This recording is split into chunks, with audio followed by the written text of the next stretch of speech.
Tiene usted hasta 10 minutos para hacer su exposición. Un rediseño institucional del InfoDF. Segundo, fomentar la participación ciudadana. Tercero, alentar la cultura de la transparencia, el ejercicio del derecho a la información y el ejercicio de los derechos ARCO. Y cuarto, la revisión del marco legal. Yo creo que ya se tiene la suficiente experiencia y conocimiento de lo que sí funciona y de lo que debe cambiarse. Por eso estoy planteando una nueva estructura organizacional y operativa. Que cada comisionado, por ejemplo, esté al frente de un staff para dar atención a los recursos de revisión y a otros temas que son inherentes al quehacer del InfoDF. Organizarlo por ponencias, esta ya es una experiencia probada en otros institutos. Que el Pleno conozca y resuelva sobre los proyectos que presente cada comisionado y que éste se haga responsable. El Pleno de los comisionados tendría que sesionar por lo menos 2 veces a la semana y no una como actualmente ocurre, además de sesiones extraordinarias para desahogar temas urgentes o de especial relevancia. Implementar mecanismos de atención temprana de los recursos de revisión. Por ejemplo, una comisión ejecutiva del Pleno con 2 o 3 comisionados que pudieran atender asuntos que resultan notoriamente improcedentes o que pueden ser sobreseídos si ya se atendió la solicitud de información. También es necesario crear un mecanismo permanente de diálogo institucional entre el InfoDF y las oficinas de información pública. Hay una retroalimentación que no se está dando y, sin embargo, las oficinas de información pública tienen la experiencia y el conocimiento porque tienen el trato con el ciudadano que presenta la solicitud de información y con el servidor público que la genera o la detenta y tiene que entregarla. Ahí hay una gran oportunidad de propuestas que pueden surgir eventualmente para una reforma del marco normativo. También es necesario revisar y plantear las estrategias de capacitación del instituto. Creo que es necesario aprovechar mejor las herramientas tecnológicas y técnicas que yo mismo he utilizado a lo largo de mi vida profesional para una capacitación a distancia. Es necesario crear cursos itinerantes en docentes obligados. No necesariamente el grueso de la capacitación del instituto tiene que realizarse in situ, ahí en la sede, que además es insuficiente. Es un salón, el aula de capacitación mucho menor que este salón Colosio. Hay que generar guías y materiales ad hoc a grupos específicos de interés, crear una guía ciudadana sobre el ejercicio de estos derechos con un lenguaje, por supuesto, muy claro, y un centro de documentación del InfoDF, un centro de documentación e investigación que permita tener referencia pronta respecto de otros recursos, respecto de experiencias en otros casos, en otros ámbitos inclusive, nacional o internacional, para dar un mejor sustento a las resoluciones y también generar conocimiento de estas materias. Estoy proponiendo abrir más canales de comunicación y de relación entre el InfoDF con la sociedad. Por ejemplo, talleres, diplomados o cursos que no solo sean dirigidos a los servidores públicos, sino también a grupos de interés como las ONGs, los periodistas, los empresarios, los sindicatos, los estudiantes o los comités vecinales. Hacer de los comités vecinales y de los consejos un aliado del InfoDF para incrementar el conocimiento y el ejercicio de estos derechos. Son ellos, los comités vecinales, por ejemplo, una estructura, si me permiten el concepto, una estructura hiperlocal que hay que aprovechar. Creo que la mejor política para crear cultura a largo plazo es la educación. Y en ese sentido yo estoy proponiendo una mayor colaboración con instituciones educativas, públicas y privadas a todos los niveles. También es necesario estrechar la relación con la Escuela de Administración Pública del Distrito Federal. No olvidemos que este año, que hay elecciones, posteriormente vendrá un relevo muy importante de funcionarios en los diferentes entes.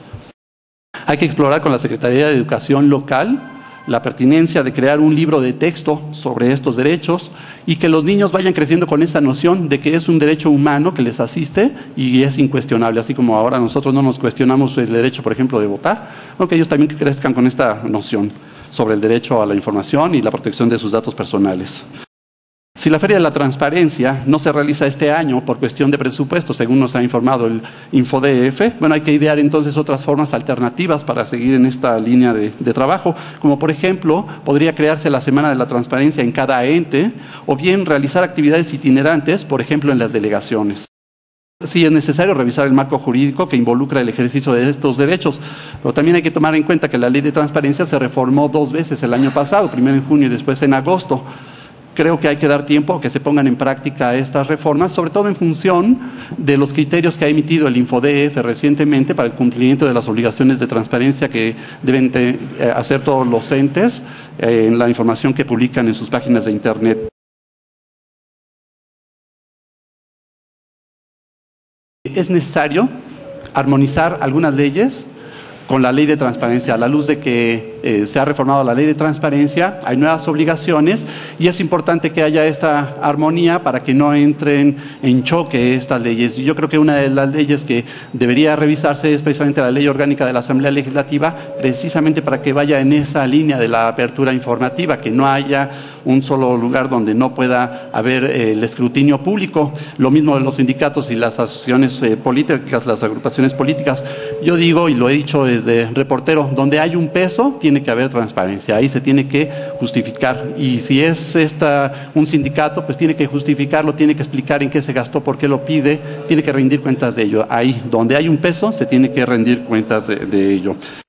Las áreas que requieren un rediseño en el InfoDF, que presentan algunas deficiencias, y esto tiene que ver con mi propuesta de que se generen ponencias mejor de los comisionados.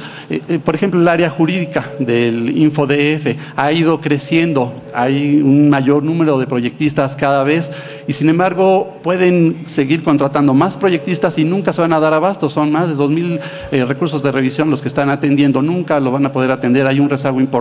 Cuando dan atención a un recurso de revisión tardan mucho tiempo, y esto no es conveniente porque la persona que finalmente está esperando su información tiene que esperar mucho. A veces ya yo creo que ya ni le sirve o ni le interesa para cuando lo obtiene. Sí, hay que reconocerlo y hay que decirlo, hay una cierta deficiencia en las resoluciones que dicta el InfoDF. Muchas veces sobre un mismo asunto, 2 resoluciones llegan a culminar en decisiones distintas, y eso genera mucha incertidumbre en los entes. También es importante el área de capacitación, como lo dije, que necesita profundizar más su trabajo, revisar sus contenidos, revisar sus métodos, porque también si pretende el InfoDF capacitar a todos los servidores públicos nunca va a acabar, y cuando ya vaya a acabar pues ya va a venir la renovación, además de que hay un relevo constante en los entes donde se están llegando nuevos funcionarios y hay que capacitarlos. Necesitamos una nueva estrategia ahí. También respecto al trabajo de la Oficina de Información Pública de la Asamblea, por supuesto no es labor de una sola persona, es el ente, como bien dice. Sin embargo, la Oficina de Información Pública, por sus atribuciones, las facultades que tiene, son responsabilidades muy precisas y que se han estado cumpliendo a tiempo. Creo importante también sobre los indicadores de gestión, que efectivamente hay que revisarlos, hay que profundizarlos, que sean a mayor detalle. No basta decir cuánto se gasta o cuántas acciones se hicieron en determinada materia, sino también qué resultado produjo eso. Y ese es un gran beneficio que se obtiene con los indicadores de gestión, porque miden la calidad, que sí está faltando mucho.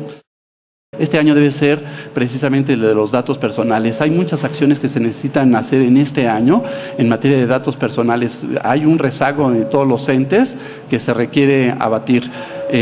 Tan solo en las próximas semanas, meses, se vendrán a todos los entes auditorías a los sistemas de datos personales, y hay que revisar que estos estén al día. Yo creo que ahí hay retos muy importantes que acometer, y el instituto debe acompañar a los entes para realizar esta tarea. Creo que habría necesidad de revisar ya y actualizar el marco normativo que aplica a la Asamblea Legislativa, ponerla en armonía con la ley de transparencia, porque si hay áreas que aún quedan por atender para que sean transparentes, pues ahí mismo en la ley que les aplica, ahí es donde debería actuarse, y entonces no hay manera de que un servidor público, cualquiera que éste sea, pueda eludir esa obligación de transparencia. Yo como periodista tengo esa experiencia de querer siempre tener más acceso a la información, y a veces uno choca con esa interpretación legal de los asuntos. Bueno, si el problema es la ley, reformemos la ley. No existía en México una ley, vino 10 años después una ley federal, me tocó cubrir esa fuente precisamente, de hecho yo me la apropié de esa fuente porque es un tema que me interesaba. Pude ser testigo como periodista de la construcción de esta ley con el Grupo Oaxaca, primero reportando sus asuntos, después vino la creación del IFAI. Tuve la oportunidad de estar en la primera sesión del IFAI, inclusive sesionaron en una casa de un comisionado, por ejemplo, no tenía ni siquiera sede, y después le di seguimiento a estos temas que el IFAI fue desarrollando.